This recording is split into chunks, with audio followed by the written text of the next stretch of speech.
Imagine a town so toxic that the government literally deleted its zip code, all because a trash fire accidentally ignited an eternal 1,000-degree subterranean nightmare.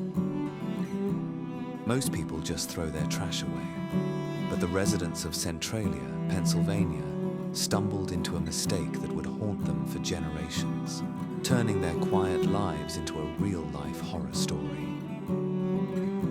Today, we're going to dig into the bizarre and terrifying reality of Centralia, a place where a single spark in 1962 created a gateway to hell that's still burning and will continue to burn for who knows how long.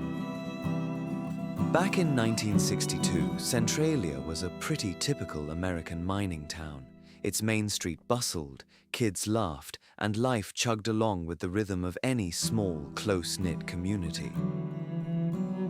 But then came Memorial Day, and with it, a routine cleanup at the town landfill. Instead of just picking up litter, the town council decided to save a few bucks and simply set the trash on fire, a common practice back then. What they didn't know, couldn't know, was that this particular landfill sat directly on top of an exposed seam of anthracite coal, connected to a vast, intricate network of abandoned mining tunnels snaking beneath the entire town. That small, controlled burn meant to clear out garbage didn't just burn the trash. It dropped down, found the coal, and lit a fuse that has been burning ever since. Picture this. A colossal beast, not of flesh and blood, but of rock and fire, slowly devouring the earth from beneath. The sheer physics of this underground inferno are mind-boggling. Coal seams, once ignited, are incredibly difficult to extinguish because they have a constant supply of fuel and, through cracks and fissures, oxygen. It's like trying to put out a bonfire by pouring water on the surface when the flames are deep inside the woodpile. Even with all our advanced 2026 technology, the sheer scale and depth of this subterranean furnace mean it's an unwinnable battle. The ground beneath Centralia became a labyrinth of glowing rock, superheated steam, and invisible deadly gases. For years, the fire was largely ignored, a smoldering nuisance. But by the 1980s, it became undeniable that this wasn't just a local problem. It was an existential threat. The ground was literally cracking. Hot gases were seeping into basements, and the air was thick with the stench of sulfur. The defining, terrifying moment that sealed Centralia's fate came in 1981, when a 12-year-old boy named Todd Domboski was playing in his backyard. Suddenly, the earth opened up beneath him, swallowing him nearly 150 feet deep into a sinkhole filled with scalding steam and deadly carbon monoxide. His cousin, quickly pulling him out, saved his life, but the incident became a chilling, cinematic warning. The town was actively trying to kill its residents. The government responded with a massive buyout program, moving most of the population out and literally deleting Centralia's zip code in 1992. Imagine that. Your home, your neighborhood, your entire postal identity simply erased from the map. What's left behind is a darkly humorous, almost absurd tableau. Perfectly placed stop signs now stand guard over empty asphalt, leading to nowhere but toxic steam vents. Streetlights illuminate abandoned roads that disappear into overgrown forests. It's a town of ghosts and signs, a testament to what happens when nature reclaims what man has carelessly disturbed. Today, visiting Centralia is like stepping into a post-apocalyptic movie set, except it's all too real. The most iconic landmark is what was once Route 61, now famously known as the Graffiti Highway.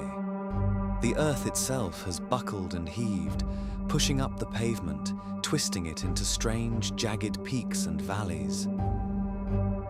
Steam hisses from cracks in the ground, carrying a faint, acrid smell that hangs in the air. If you spend any time there, you can feel the heat radiating from below, warm enough to literally soften the rubber on your boots if you stand too long in one spot. This isn't some historical relic. This is a living, breathing, burning monument to human error. AI reconstructions can show you what 1960s storefronts might have looked like on these very streets. But today, you'd be hard-pressed to find a single structure other than a few stubborn homes. Nature has relentlessly reclaimed its territory, forests growing thick over what were once bustling neighborhoods. The atmosphere is profoundly silent, broken only by the occasional gust of wind or the distant rustle of leaves, amplifying the eerie feeling that you're walking on the lid of a slow cooker that's been simmering for 64 years. The true danger in Centralia isn't always visible. Beneath the visible steam are invisible plumes of carbon monoxide, carbon dioxide, and other deadly gases. It was these silent killers, seeping into homes and businesses, that ultimately forced the permanent evacuation of the town.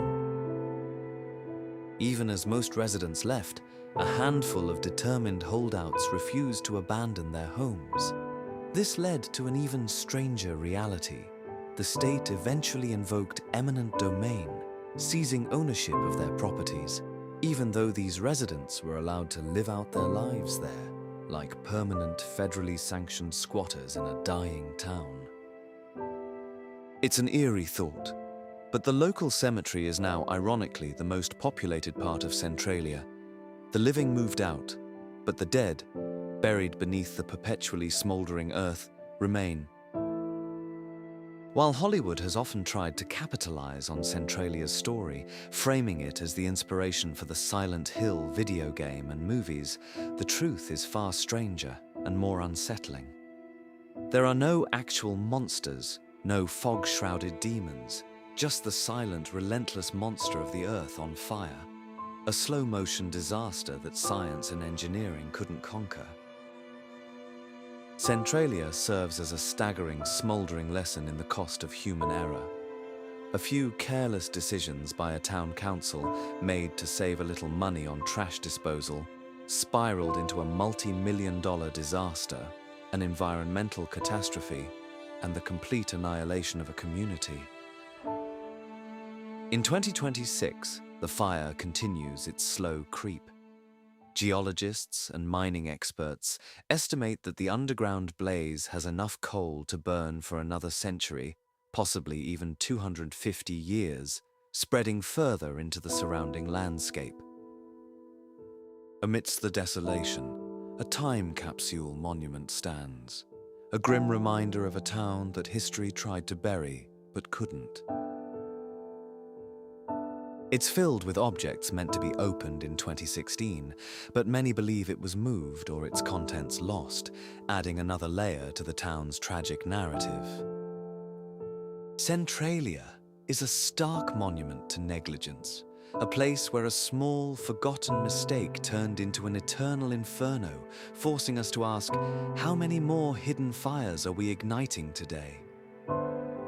If your town's underground caught fire, would you be the first to leave or the last to hold out? Thanks for watching, and don't forget to subscribe this channel.